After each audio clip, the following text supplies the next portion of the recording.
Hello,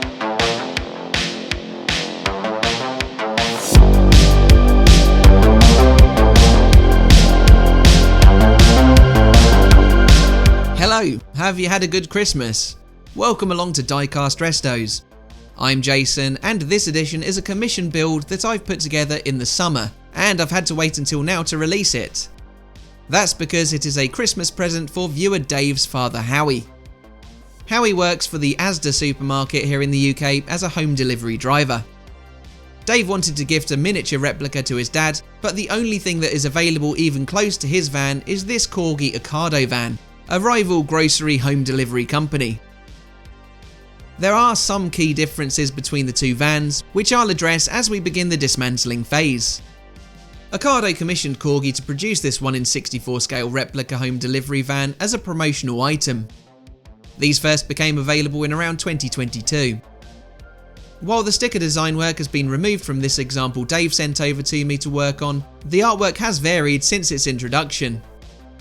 There are colourful fruit-themed stickers such as lemon, grape, blueberry or apple, and there have been some limited runs such as a Progress Flag Rainbow Edition and one with advertising for Marks & Spencer's famous pig-shaped gummy candy Percy Pig.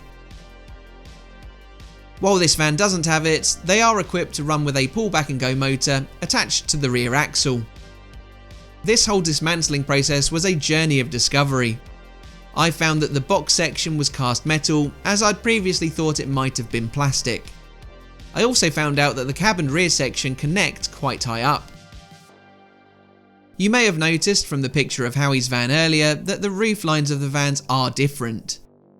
Dave was accepting of this fact, and even if I'd tried, I think it would have been quite problematic trying to remove the air dam.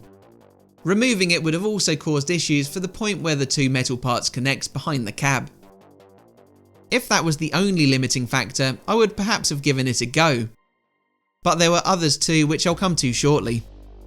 In the meantime though, I'm cleaning up all of the non-metal parts, giving them a soapy bath. It's not the first time that I've worked on a Mercedes Sprinter van for the festive period. A couple of years back, I put together a custom van for a chap who had released a Christmas song and wanted to use the model in his promotional material.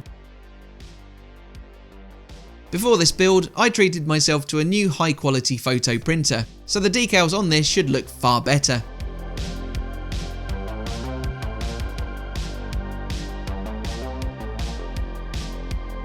That other limiting factor that I mentioned before is the side skirting.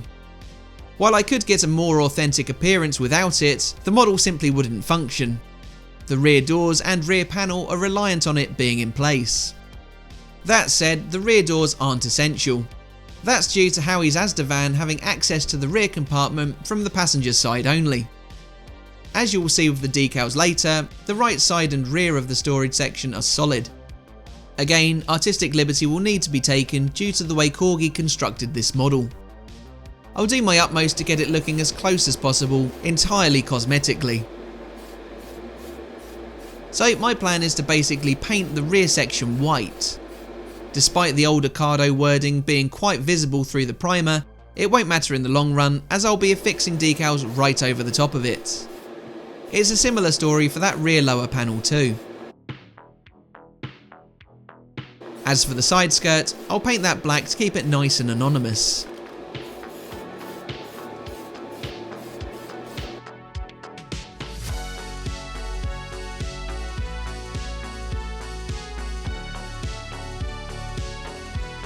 During our to and fro comms, Dave sent me over a news article about his dad from August 2023. The article from Wales Online tells how Howie was going about his usual deliveries, but at one particular house, he was receiving no answer. This was despite him knocking on the door and ringing the doorbell repeatedly.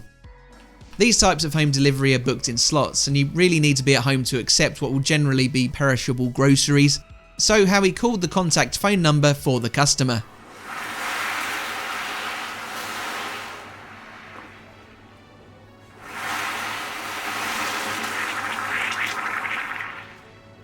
I hope that caustic soda break added some tension to the story. The number Howie rang turned out to be the homeowner's sister. She told Howie that her brother at the address had a history of health conditions. Howie then looked through a window and discovered a man laying on the sofa. He knocked again, but still there was no answer.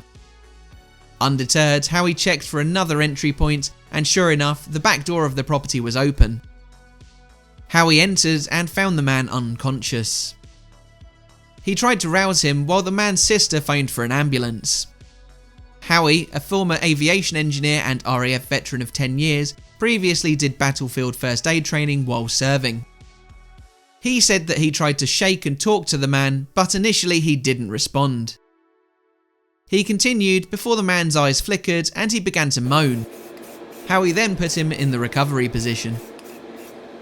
The man's sister told Howie that he was diabetic and that he appeared to be in hypoglycemic shock, extremely low blood sugar levels. While on the phone to the 999 call handler, the man came around. Howie said that the man had a battery-powered unit plugged into his stomach with a button on it, and within 30 seconds he was standing up and walking around. After the man spoke to the call handler, the ambulance was stood down. He appeared to be back to normal after only a short while, even offering to make Howie a cup of tea. Howie stayed with him for a while to make sure that he was okay. He told Howie that if he hadn't brought him round to consciousness when he did, the man may never have come to at all. It could have been so very different if Howie hadn't been delivering at that moment. Howie's actions were commended by his store manager, who nominated him for a Service Superstar award, saying he's a real asset to the team. He certainly sounds it to me. Howie said that any of his colleagues would have done the same in that situation. That story certainly gives me more impetus to go the extra mile on this build for him.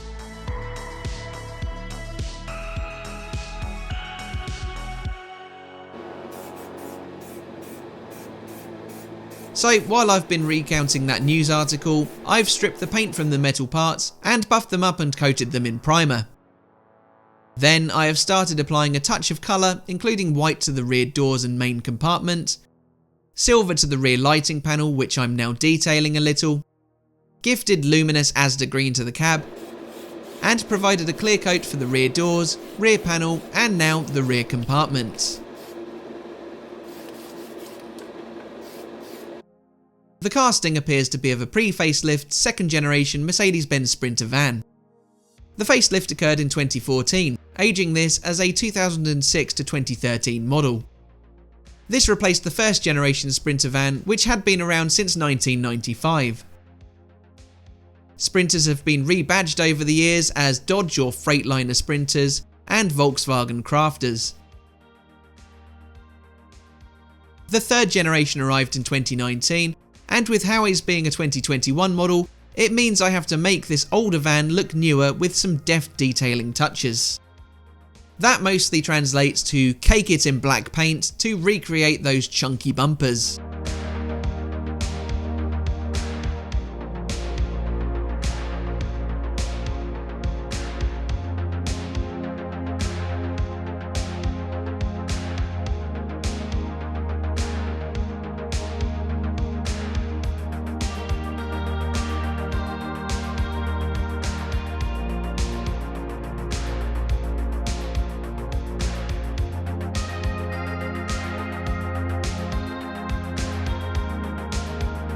Let's shift over to Decal Corner. I've got plenty to play with today.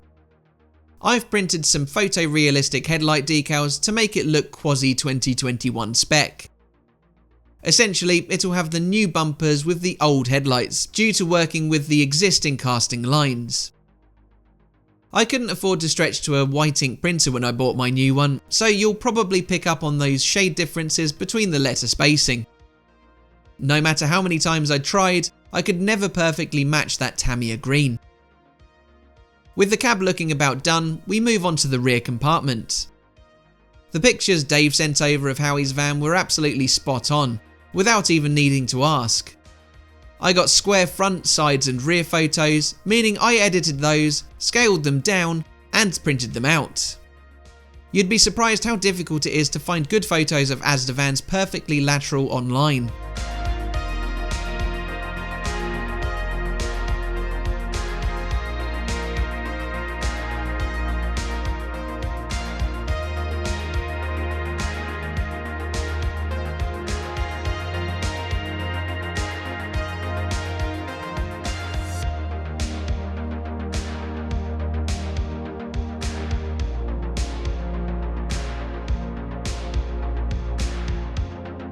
One of the areas I'm happiest with on this project was the rear panel, in particular the photorealistic taillights.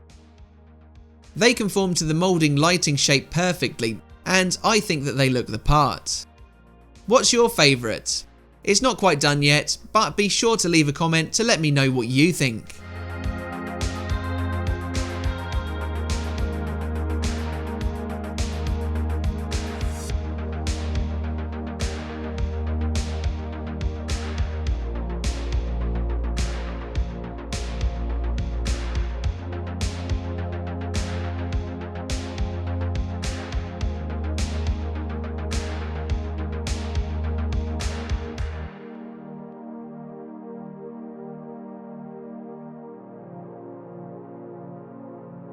I couldn't leave those purple Ocado crates in the back now, could I? There, that's a bit more like it. A simple modification, but one that I feel makes a big difference. Now let's lock in all of those decals with a clear coat.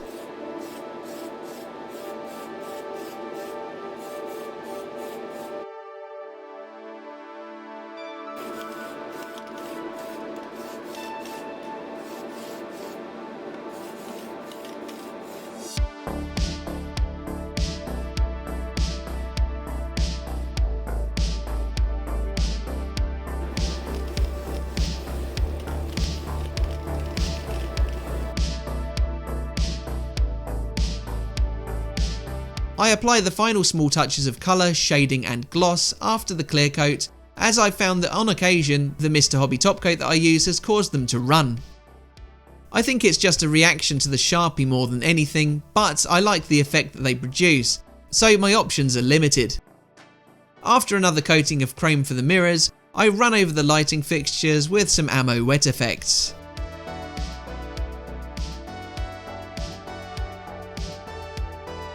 Here are all of the parts that make up the Ocado Asda van. The rear panel hooks into the chassis first, before the lower skirting helps secure it. It's put back together in stages, so I drop off the chassis and move on to the cab.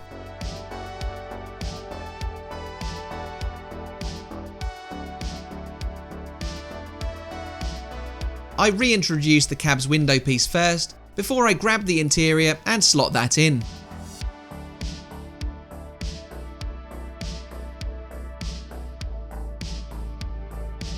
Next, the rear doors are stood to attention in the slots in the base. Thankfully, this isn't a balancing act and they remain freestanding. Then it's the turn of the crate insert. There are a couple of grooves in either side of the rear compartment for that to slide into. And now I marry up the cab and compartment. I bring this matrimony down atop the chassis to create one big happy family of components. Finally, it's just a case of screwing it back together using the original Phillips head screws.